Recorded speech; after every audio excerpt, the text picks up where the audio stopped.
السلام علیکم گائز ورحمۃ اللہ وبرکاتہ۔ آج میں بتاؤں گی چند نصیحتیں خوشحال زندگی کی ضمانت کے لیے۔ پہلی بات، دن کا آغاز نماز فجر سے کیجیے، اذکار اور توکل علی اللہ سے کیجیے۔ دوسری بات، گناہوں سے مسلسل معافی مانگتے رہیے، گناہ بھی معاف، رزق میں بھی اضافہ ہوگا انشاءاللہ۔ تیسری بات، دعا نہ چھوڑیے، ہر حال میں دعا مانگیے، یہ کامیابی کی سب سے بڑی کنجی ہے۔ چوتھی بات ہے کہ یاد رکھیے، زبان سے نکلے کلمات لکھے جا رہے ہیں، یہ بات مت بھولیے کہ جو بھی زبان سے لفظ نکل رہے ہیں، جو بھی باتیں زبان سے نکل رہی ہیں، وہ ساری کے سارے لکھے جا رہے ہیں۔ پانچویں بات ہے، سخت آندھی میں بھی امید کا دامن نہ چھوڑیے، چاہے کوئی بھی پریشانی ہو، مشکل ہو، مصیبت ہو، جتنا بھی ٹینشن ہو، جتنا بھی ڈپریشن ہو، بڑی سے بڑی آزمائش ہو، کسی بھی حال میں امید کا دامن نہ چھوڑیے، کسی امید، صرف اللہ سے امید۔ اور چھٹی بات ہے، انگلیوں کی خوبصورتی ان کے ذریعے تسبیح کرنے میں ہے، انگلیوں پہ تسبیح کرتے رہیے۔ کہتے ہیں کہ انگلیوں پر تسبیح کرنے سے قبر میں جس انگلیوں پر تسبیح کی گئی ہے، اس انگلیوں سے روشنی نکلتی ہے، نور پھوٹتی ہے۔ انگلیوں کی خوبصورتی ان کے ذریعے تسبیح کرنے میں ہے۔ ساتویں بات، اذکار اور افکار اور غم کی کثرت میں کہیں لا الہ الا اللہ، مطلب کہ فکر اور غم ہو، ٹینشن ہو، مشکل ہو، ڈپریشن ہو، تو اس حالات میں ہمیشہ لا الہ الا اللہ کا ورد کیجیے۔ آٹھویں بات، فقیروں اور مسکینوں پر اللہ کی رضا کے لیے خرچ کیجیے، چاہے جیسی بھی حال میں، چاہے ان کو کسی طرح سے بھی مدد کر کے، کھانا کھلا کر مدد کیجیے، کچھ دے کر مدد کیجیے، یا کوئی بھی حال ہو مدد کیجیے۔ نواں بات، مطلب کہ نویں مشورہ، خشوع اور اطمینان سے کیا گیا ایک سجدہ زمین بھر سونے سے بھی بہتر ہے، اس کی قدر کیجیے۔ مطلب خشوع اور خضوع کے ساتھ اور اطمینان سے کیا گیا ایک سجدہ زمین بھر سونے سے بھی بہتر ہے، مطلب زمین بھر کا سونا، چاندی، ہیرا اس سے بھی بہتر ہے، اس کی قدر کرے۔ اور 10ویں بات ہے کہ زبان سے کوئی لفظ نکالتے ہوئے سوچے اس کے اثرات کیا ہوں گے، ایک لفظ بعض اوقات مہلک ہو جاتا ہے۔ اور 11ویں بات ہے، مظلوم کی بد دعا اور محروم کی آہ سے بچیے، مظلوم کی بد دعا اور محروم کی آہ سے بچیے۔ اور 12ویں نصیحت ہے، فون، اخبار و رسائل بینی سے پہلے کچھ تلاوت قرآن کر لیجیے، یہ بہت ہی فائدے کی بات ہے۔ اور جو 13ویں نصیحت ہے، 13ویں بات ہے، آپ اپنی اصلاح کی فکر کریں، آپ کا گھرانہ بھی آپ کے راستے پر چلے گا۔ اور 14ویں نصیحت ہے، آپ کا نفس برائی کی طرف بلاتا ہے، اس کو نیکی میں لگا کر مقابلہ کیجیے، مطلب کہ ہر انسان کا نفس برائی کی طرف بلاتا ہے، اس کو نیکی میں لگا کر اس سے مقابلہ کیجیے۔ اور 15ویں نصیحت ہے، والدین کی قدر کیجیے، ان کو نعمت عظمی سمجھیے، رضائے الہی کا قریبی سبب ہے۔ جن کے والدین زندہ ہیں، ان کو چاہیے کہ اپنے والدین کی خوب قدر کرے، یہ بہت بڑی نعمت ہے کہ آپ کے والدین آپ کے ساتھ ہیں، آپ کے پاس ہیں، ان کی خوب قدر کیجیے۔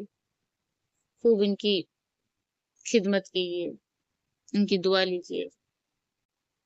یہ رجائے الہی کا قریبی سبب ہے، مطلب اللہ کی راضی ہونے کا سب سے بڑی سبب ہے.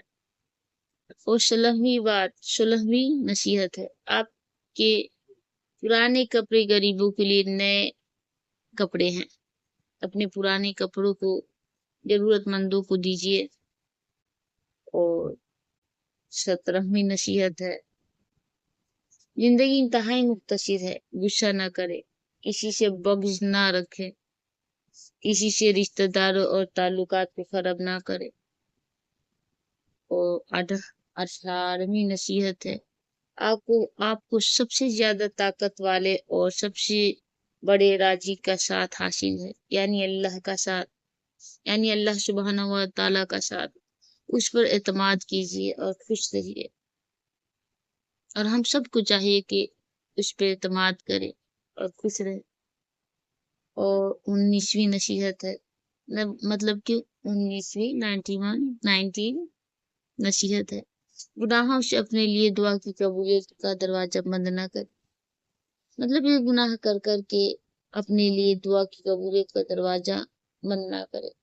جب انسان گناہ کرنے لگتا ہے تو اس کی دعا قبول ہونے کے آثار بند ہو جاتے ہیں، دعا قبول ہونے کے راستے بند ہو جاتے ہیں. اتنا ہو سکے گناہوں سے دور رہے. اور 20ویں نصیحت ہے، مصیبتوں، مشقتوں، حتیٰ کی ذمہ داریوں کو نبھانے میں نماز آپ کی مددگار ہے، اس کا سہارا لیجیے.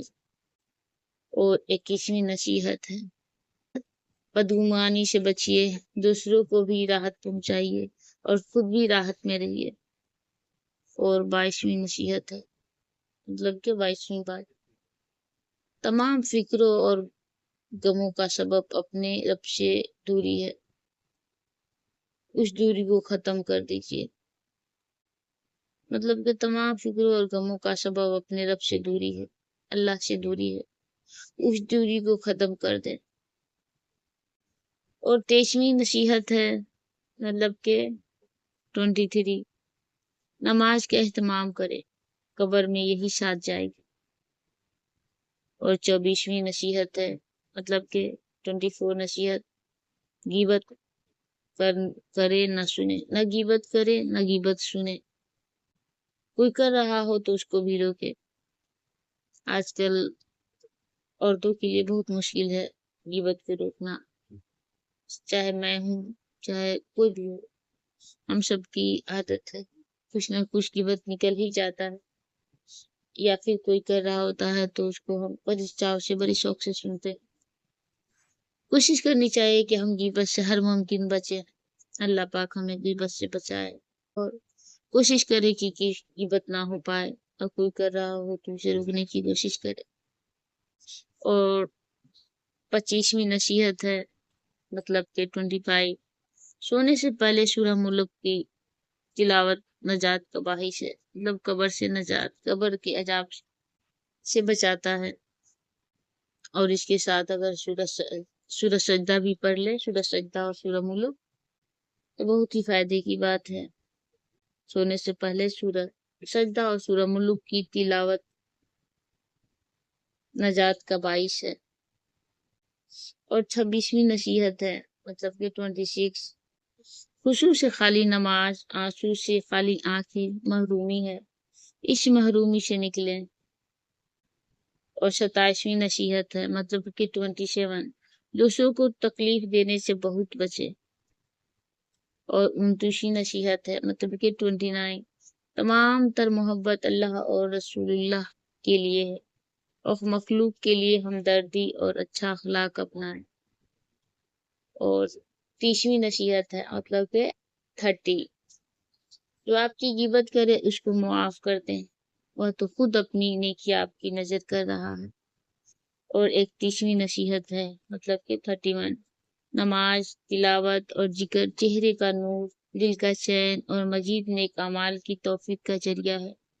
اور 32ویں نصیحت ہے، مطلب کہ 32، جو جہنم کی آگ یاد رکھے، گناہ سے بچنا اس کے لیے آسان ہو جائے گا.